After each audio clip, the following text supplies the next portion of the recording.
Musulmanды урматтоо 28. Абу Саид Худри радиаллаху анхудан риваят. Пайғамбар саллаллаху алейхи вассалам айтат: Момундун башы ауырса, же бир жерине тикенек кирсе, же башка кандайдыр бир зыянга туш болсо, анын себебинен кыямат күнү Алла Таала аны бир даража көтөрөт жана күнөөлөрүн кечирет.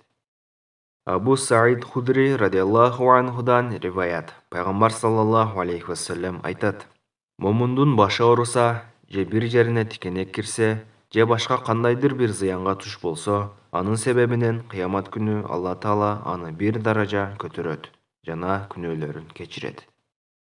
Абу Саид Худри радиаллаху анхудан риваят. Пайғамбар саллаллаху алейхи вассалам айтат: Момундун башы ауырса, же бир жерине тикенек кирсе, же башка кандайдыр бир зыянга туш болсо, анын себебинен кыямат күнү Алла Таала аны бир даража көтөрөт жана күнөөлөрүн кечирет.